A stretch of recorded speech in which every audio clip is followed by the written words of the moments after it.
So, thanks a lot for having me here and inviting me here to Amsterdam. Amsterdam, as usual, is beautiful here. Any time around the year. I was about to say like this time of the year, but it's not true. It's always nice.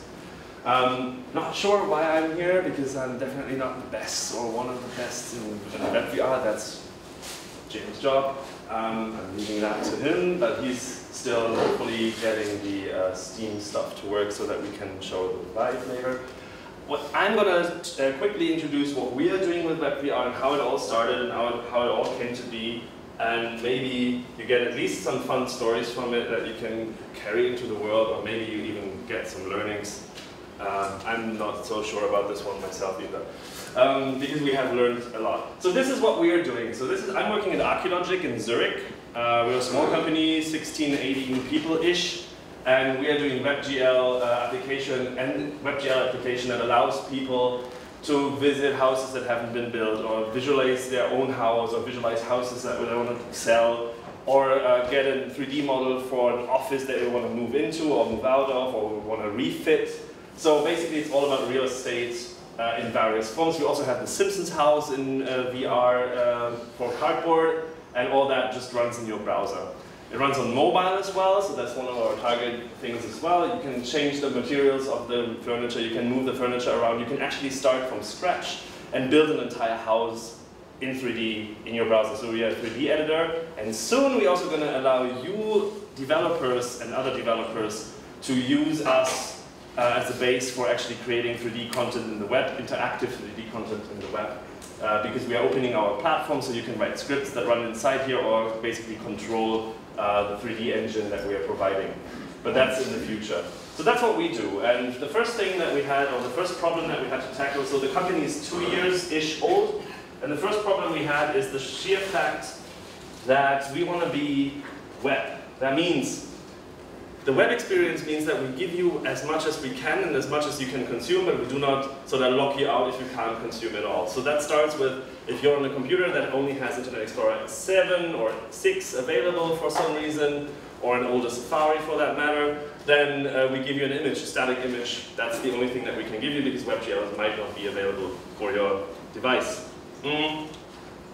But if we enhance that, we easily end up with models like this. This is a pretty okay-ish apartment building, one level, multiple apartments. So here's an apartment, here's another apartment, here's one, and here's one. And that's 1.8 million vertices, so 1.8 million points that we want to connect to 629,000 triangles. There's 557 materials in here, 139 textures, which means we are downloading 50 megabytes of content. That's non-optimal. Especially on mobile, that might be tricky, right? So for instance, on mobile, you don't get high quality textures because you're not going to see them anyways. So we do some optimizations. But what, for instance, Unity or Unreal Engine would do is, for downloading these 50 megabytes, it will show you a loading bar. For a game, that's kind of okay, because you know games just have to load until they're actually ready for you to play. But this, just imagine you browse a website with multiple buildings or multiple apartments, and you want to pick one really quickly by just looking at the 3D model. You can't if you only see loading bars everywhere, right? You want to see something right away. So we introduced gradual loading. Another thing is you see these light reflects here, so there's like sun falling through the windows. Might not be very visible from the back. I highly recommend checking those out. And then you're going to see them yourself. Shameless plugs everywhere. So yeah, but that's also very expensive to calculate, especially on mobile devices. So we fake it, because we can't make it. So we use server-side light calculation, and we put this together to actually sort of gradually improve the quality of what you see. And how does this look? How does this gradual improvement look like? Well, we start off with a bit of HTML with a loading spinner. This one is only shown when you actually support WebGL. When you do not support WebGL, at this point you also get the image, the preview image, the rendered preview image. Then we load another 400 kilobytes for our engine and our geometry of the architecture, so you get a feeling of how the space more or less looks like from the walls. And then we load the basic textures, so you get a feeling of how the floors look like and where the windows are and all that. Then we get the furniture and some low resolution textures for that. Then we enhance that, and then finally we get the high resolution imagery for the furniture. So that's gradual loading in a nutshell. And we felt really cool. We're like, yeah, awesome. So we solved this issue of having a loading spinner or loading bar showing for like 5,000 million years. We only show you a loading spinner for like 20 seconds maximum on a really slow connection. Most of the time it actually loads in within around 10 seconds-ish. Cool. So now what's next? What's the next thing that we're going to do? Oh, sorry, no, yeah, so this is what, blah, blah, blah, blah, this is who's using it. So what's the next thing that we're going to do? And we figured out, hey, you know what? We have a DK2 lying around in the office. The DK2 is the development kit number 2 for the Oculus Rift. And we figured out that there is a lot of amazing people out there that help us do crazy stuff with this. So first things first, we have the obvious ones like the Blender Foundation. We are a member of the Blender Foundation and we support them in their endeavors of giving us the possibility to render on the server side. We have Mr. Doob, Ricardo Cabello from 3JS, who enabled us to actually get really quickly into prototyping with 3D on the web, which is amazing. And then comes the crazy people, the amazing people, the awesome folks. Vlad Vukicevic, I hope I got that more or less correct, who is working for Mozilla. In June 2014, wrote a blog post that is not on the internet anymore, but you can find it in Google Archive or Web Archive or Google Cache. First steps for VR on the web. And we thought, that's the stuff. That's where we're going to go. That's the next thing that we're going to do. And then Brandon Jones picked it up a little later and started building Chromium builds, especially for the WebVR proposals. And then there's John, who's going to speak later on, who did amazing stuff, including the development tools work. But he's going to show his awesomeness later. Thank you so much for the Chrome extensions. Awesome stuff. Because you can basically simulate VR hardware that you do not have available at the moment. And there's also many more people. Josh Carpenter. Dang. Who's still with Mozilla? There's a lot of people. I'm sorry, I'm really bad at names. I barely know my own one because I changed last names when I got married. So people are like, hey, so Mr. Splitt. I'm like, who? What? Oh yeah, me, that's me, yes. Happened to me in the hotel. I'm like, yeah, Naumann. And she goes, what? No, we don't have a booking for you. I'm like, oh, Splitt. And they're like, yeah, we got that. What the fuck? I'm like, well, funny story here. Don't do that in Tel Aviv at the airport. Just saying. I know one border control officer very well now. Anyway, so November 2014, we had our DK2 Oculus Rift. We had an SDK version 0.43 that still worked on OS X, Mac OS, and Linux. Ah, the good old days. Yeah, scratch these two out now. We had a Firefox nightly build and an extension called Oculus Rift Enabler that allowed us to play around with the Mozilla demos they had. And we had a Chromium build that very trustworthy lived on and still lives on a Google Drive. So yeah, just when your vendor asks you to download a Google Chromium build from a Google Drive, what could possibly go wrong, right? So yeah, we did that. And it was good. And then there's the 3JS VR renderer and the VR controls, and there's polyfill, and these things made it really, really easy for us to get a very first prototype working really quickly. And the prototype was good, and we liked it. However, the setup was a little different story. So basically, you install the Oculus SDK, you install the wrong version, and you have to uninstall it again. You have to restart your computer, retype your password that you hopefully know, then you install the right version, then it doesn't give you 60 frames per second, it actually gives you 5 frames per second, and you're like, what? Is this a gaming laptop? Why is it so slow? Then you figure out, oh, because NVIDIA thinks that Chrome does not need 60 frames per second, so it uses the Intel hardware chip graphics. Then you actually figure out that where to change that, and it works nicely, except for you still have like micro jagging, and you're like, what the fuck is this? Then you figure out on the internet, someone on Reddit says, oh, just move your Oculus to the left, not to the right of your main monitor. And we're like, yeah, sure. We did that, and it worked. So, yeah, that was that.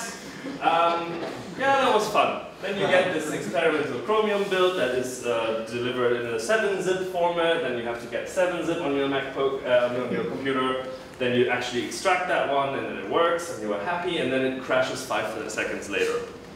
Like, what? You Google around, you figure out, okay, it's the wrong version, you try an older version, that requires a different oculus. So actually, it's not actually going back to step 3. No, it's going back to step 1 actually. So you do that a couple of times, and then you have it working, and then you reboot your computer, and then someone comes in from like an external customer, and they're like, can you see that? And you're like, yeah! You open the laptop, and nothing works, and everything crashes, and you're like, it's called cutting edge for a reason. I guess you bleed when you use it. So yeah, that was not so much fun, but we got it working, and it was nice, but we didn't feel like ready for showing that off just yet. So we thought, yeah, we're just going to keep it around and play around with it internally, and we're never going to release that anytime soon. But then a customer walked in and said, well, you know, we're building this multi-million-dollar project where we have a huge development, where we have a huge bunch of apartments on the higher edge of the prices, and that's Switzerland, so this is really high prices. Yeah, pretty much. And they're like, so did you hear about this thing called Oculus? And someone in that meeting said, yeah, we have something for that. And so they moved to my desk and said, so, about that Oculus demo that we have. Like, I'd like to point out it's not a demo, it's a very experimental prototype. And they're like, yeah, can you show it to us? Like, everyone, even the people coming from the meeting were like, whoa, maybe, I guess? So we showed it to the customer, and the customer went bananas about it. And they really loved it. And we're like, you know, it's not ready for prime time yet. It's going to crash every second. The moment you're looking away, it's going to crash and burn, and everything's going to be horrible. And they're like, I don't care. So, how much? And we're like, and we put down a number, and they said yes, and then we actually, well, released it. So this is a showroom scenario. You can see the nice renderings in the background, and there's a bunch of them. Each flat has a specific rendering for them. And we sat down with this wonderful Windows machine they had, Windows 8.1. Awesome. Just don't update it ever. And they did, and it broke, and I had to go there and fix it, and then it updated itself again, and I had to go there. It was fun. So yeah, people are using it, and everyone loved it. And this guy in blue, this one, is from a newspaper, and he just loved it and posted about it. And yeah, everyone went bananas, and we are a little surprised because it does crash, and it does have jitter. Like it's not nice. It's not a nice experience. But people don't know this, so they actually enjoy it. So that's pretty good.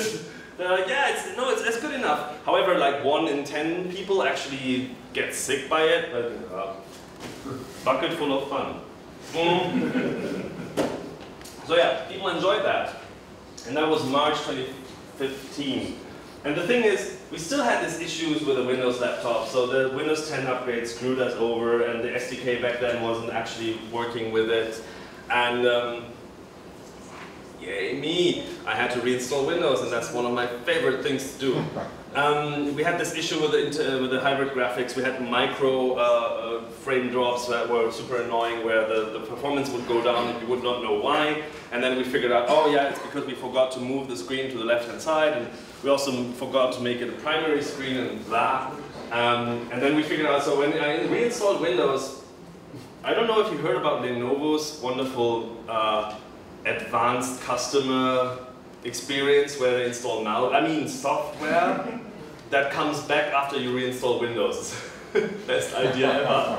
And it turns out that all the crapware that I removed before we actually had to reinstall Windows was back. So I sat there like an hour and removed all the Lenovo crapware they had installed. That was hilarious.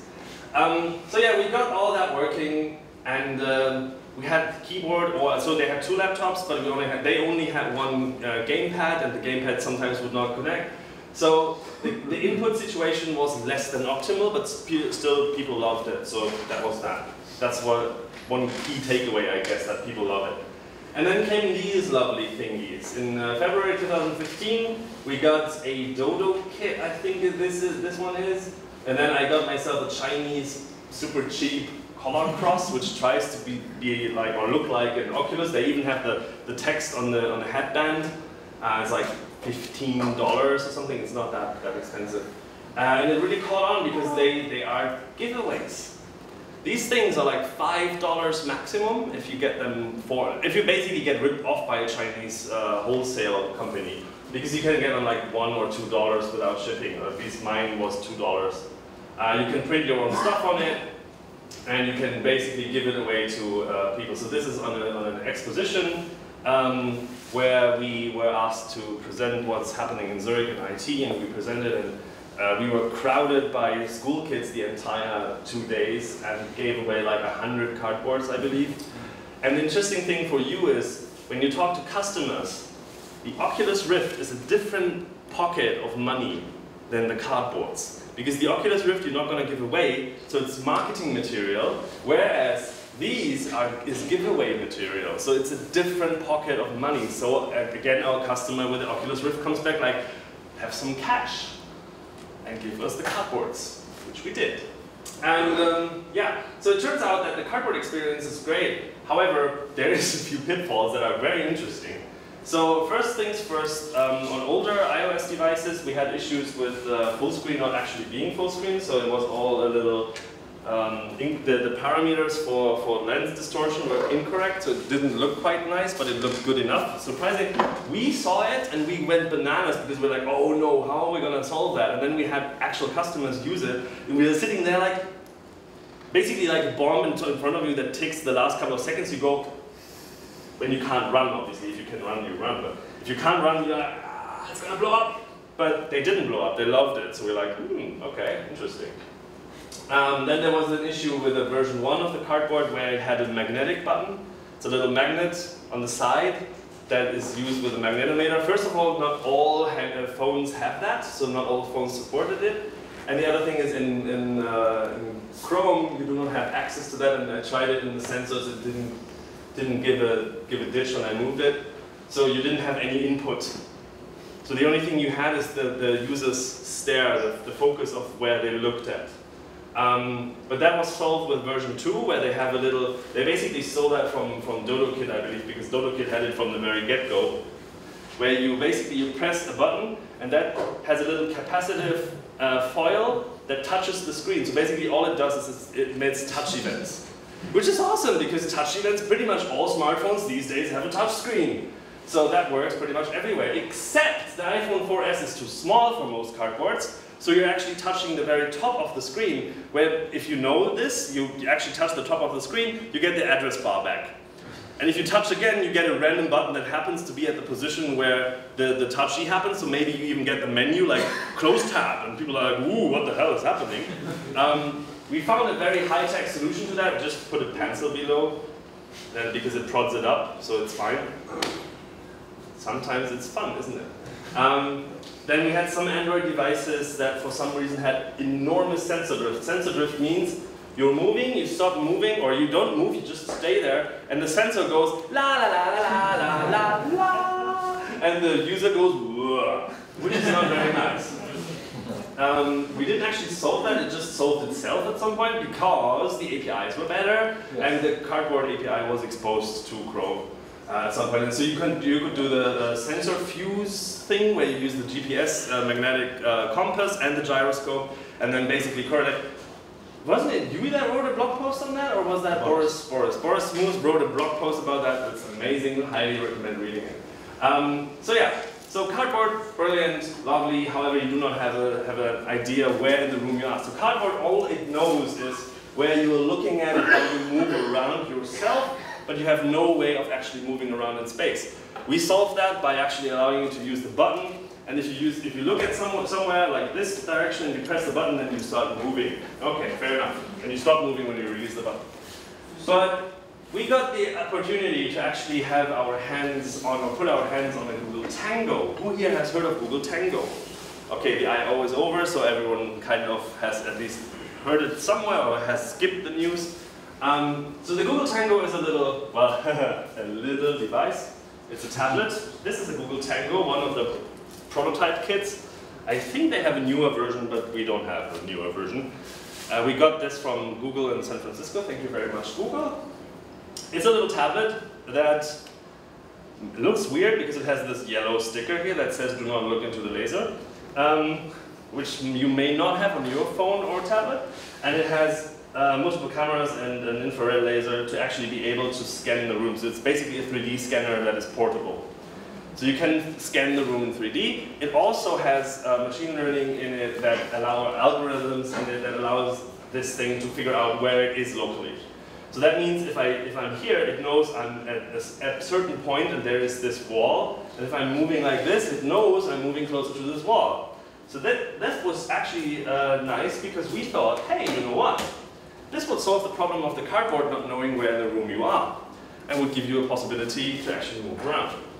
So there was also another experiment, which is this one. This is a myo, this is a wristband that measures your your muscular electro activity. So you can actually just like gesture and do like this and that, and actually it has gyroscopes, so it knows when you move your hand. But it didn't work quite well, so we didn't do much with it. And this was fun and exhilarating. So this is at the ETH in Zurich, which is the university in Zurich. And there's a group of people researching redirected walking. Now imagine we have solved the problem of walking around in space. That's nice. Unfortunately, we have limited space. So if I'm in a very, very large open field, and I'm actually here, and I'm gonna go like, I'm gonna run there! What's gonna happen? Pro tip, it's not gonna look good. For me. So redirected walking tries to solve that by introducing virtual walls that basically match the real world walls, and then use an inaccuracy of our own sensors, basically. So when you basically walk a straight line and close your eyes, and then try to figure out if you actually walked a straight line, pro tip, here's the thing, you didn't, right? You wandered off in one of the many directions. Because your inner ear is not that good at actually figuring out where and how you're moving. So they're using that in visual cues. So you think, so basically you walk towards, this one is a brilliant example of that. You walk towards a wall, an actual wall, and it gives you a virtual wall and says, please turn around 360 degrees. And what you see is you turn around 360 degrees. But actually what you do in reality is you turn around 180 degrees. But you don't notice because you're not seeing the actual world, you only rely on your ears. So you go, oh, I want to go there, but I can't. And then it goes, wait, please turn around. And you're like, oh, okay, fair enough. Oh, now I can move, wait. Which is super weird, and it makes you look like this because you're like, okay, so the wall is gone now, yes. And you're not just shitting me, no. I bet you're recording this, aren't you? No, and then I heard the noise of the shutter, I'm like, yeah, sure, you're not recording this. Okay, I'm gonna move towards the wall. Slow. Oh, this works. Oh, this is nice. So yeah, this was great. And they're using, so you can see the markers up here. There's basically A4 papers with a marker pattern. And on the Oculus, there is a cam that actually looks up and sees the markers and then basically figures out where the room it is. So that was fun. And then we did this. In December 2015, I finally came around doing this. You see our real office in the background and the fake one in the foreground, so I can actually use the Tango. Sorry, I filmed myself. It's actually very hard with your phone and the Tango device to walk around, but I kind of managed to do so. Cool. So I can actually walk around in the virtual office by walking around in the real office, so that works. I did that because someone told me I can't. Someone said, no, it's not accurate and fast enough for it. I'm like, well, look at me, I did it. So yeah, but the downside is you need a device that supports cardboard, Tango. There's one coming out from Lenovo later this summer, I believe, in October or something. So yeah, looking forward to seeing that. But still, it does not have redirected walking, so if you walk into a wall, well, tough luck. So yeah, we had a few issues with cardboard and stuff, so and even the Tango. The Tango still required a special build from Brandon still. It was still hidden behind the flag, or still is hidden behind the flag. That's going to change soon-ish, if everything goes as planned. Tango devices are just large, so you can't really put them into a cardboard, and you do not, that's unfortunate. What I would love to do is, I would love to show the point cloud as well, so that you can sort of overlay the real world, but you can't, because in this particular build you do not get that. You only get position and orientation, which is fine. It's just sad. But we're working with them now. We are in talks of making that more interesting, and they provide interesting tools, and we are under NDA, so I'm not going to say much more, but it's fun and interesting stuff that comes from the Tango team. Right, so now in June we got the Vive, and WebVR 1.0 comes closer and closer, so the API has changed a lot, got a lot more interesting and better, and I still did not have the chance to actually get into WebVR with the Vive, so I hope that's going to happen later this month. A little unfortunate timing. At the same time, it's very interesting. If you have the chance to play around with the Vive, get one, play around with it. It's amazing. It's worlds better than anything that I've tested so far.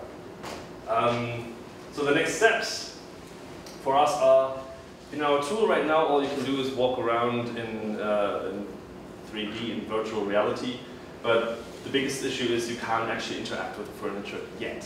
So that's what we're going to do, but it's very interesting because there is a lot of research going on, especially at Google and Mozilla, where they try to figure out patterns on how to do that, because on a website you kind of know, you should not use the hamburger menu, but you still do because everyone does and you can't be bothered. You know how clicks work, you know how all that works, but how does text input work in VR? How does that work? You don't have a keyboard. How does menu selections work? There's a variation with a leap motion. The leap motion is a device that uses infrared to actually track your hands and fingers, where you do basically, you hold your hand in front of you and you see your hand. If you do this, you basically make a fist, and then you open it up, and then for each finger you get a menu, and then you tap on it, and then you get sub-menus. It's weird. But it's cool, but it's weird. So that's going to be an interesting thing. Then we have another issue, which is right now you navigate classically on a website, on a computer, onto a model. You get into the 3D model, and then you go into VR. That's crap. Because I want people to be able to basically go into a room, pick their model somehow, and then actually walk through that model and then go, I don't want to be here anymore, and then basically teleport into another one. So that's going to be one of the next steps that we're going to do. Yeah, more interactions with Cardboard. Cardboard right now is very limited. There is a brilliant library of interaction patterns for Cardboard from Google. I'm not sure now, I'm not listing it here. We also, or I also now in my private time started experimenting with the Kinect for tracking position in the room for the Cardboard. It kind of works, but redirected walking would be really nice. When I tried it in a smaller room, I nearly broke my leg. So yeah, fun times. And with that, I have rushed through everything that I wanted to tell you. Basically what I should give you is have a look at what WebVR can do, try it out, play around with it, go on the mailing list, go on the community group at W3C, give comments, give input, try it out, play around with it. It's not so hard to get into it. There's also a project called A-Frame from Mozilla that you should definitely check out, which allows you to use basically HTML syntax to build 3D worlds in VR. Slides are already online. We are online. I'm on Twitter. Thank you very, very much for having me and listening. I hope it was fun and entertaining and useful. I'm done. Any questions? Thank you.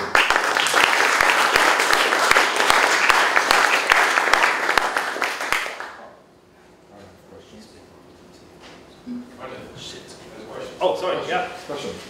You said you had this problem with the Intel rendering, the 3D stuff, and not the official graphic card. How did you solve that one? Cried. So how did I solve the issue with the switch between Intel graphics card and NVIDIA cards on a hybrid card set? So what we figured out is oh god. So and you have to install the freaking GeForce experience for NVIDIA. And then in there you can set somewhere, you can say prefer speed or power or battery life, and you say do not screw battery life, performance, we need performance, we want speed, we want the NVIDIA card, and it ignores that. The trick to fix that is actually manually add Chrome into the list of programs below and then say it again. So you can set it per program, and you have to set it per program.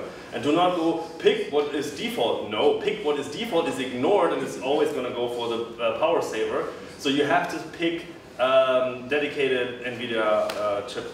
Yeah. That's the only thing to do. It took me not very long to fix that.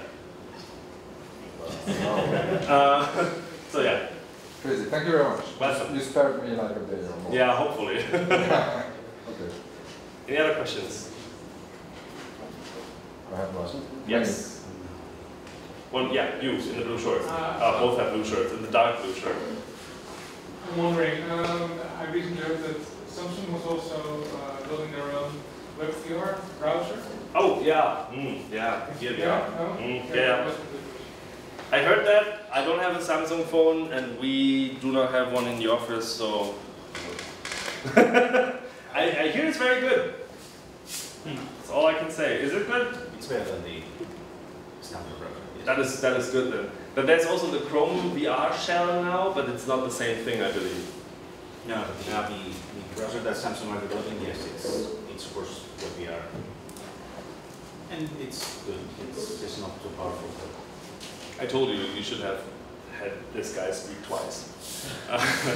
Thanks. Does that answer the question, guys? Yeah? I have a gear VR with me.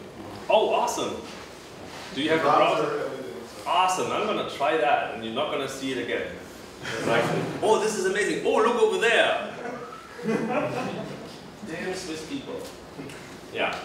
Cool, awesome. You had another question, right? Yeah, like now your solution runs on the actual Chrome or just one Chrome version, or what is it? So, it runs on all the Chromes, but VR you only get on. So we use the polyfill, so you get VR on the normal Chrome for cardboard. So on the normal Chrome on Android and iOS for the cardboard version. But if you want the desktop one, then you would have to have a Chrome that has the. It's not in dev or beta on Windows yet. No. You would have to download the special build from Brendan from the Google Drive. Also, Chrome Beta and Chrome Dev and Chrome Stable all have WebVR built in on Android. However, it's hidden behind a flag, so you would have to change the flag. For Chrome Stable, right now it's still version 1 of the API. For Chrome Beta and Dev, it's version 0 for the stable one, and version 1.0 for Dev and Beta builds. So you get native VR data basically without the polyfill on Android in Chrome if you enable the flag. So it's still hidden behind the flag. Wow, that's a bit too complex, and you know you cannot tell clients to. No. But I think stuff. correct me if I'm wrong. I think October is the envisioned. Firefox, November, the Android. And I don't think Android Car, like Google Car, was going to work properly. Don't know. They're focusing on desktop. Okay, so But desktops, yeah. Okay. Around the last quarter is when everything's going to come up. So end of the year, things should not be hidden behind flags, hopefully, if things go right. TM. Okay, and but now your solution works in a normal 3D mode with only one screen rendered. No, is that you can walk? Yeah, that works too. And also, as I said, in the normal Chrome on Android, we give you the cardboard VR via a polyfill. Okay. So yeah. All right, thank you. Welcome. Further questions? Well, maybe one. Yes.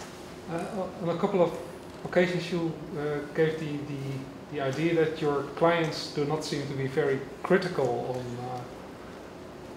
3D stuff. Is it always the case? Here's the thing: they are super critical on 3D stuff. They are not very critical on VR stuff. VR. Yeah. That's the thing. So everyone knows that it's new and kind of wonky, so they let things slide. It's just so.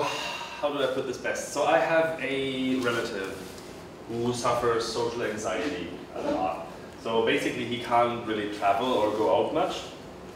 And I built a super stupid photosphere viewer thing that works offline for him, where I can basically take a panorama but also do like the up and down part in random spots like in Rome or on a mountain in Switzerland or something like that, and then give it to him in a cardboard.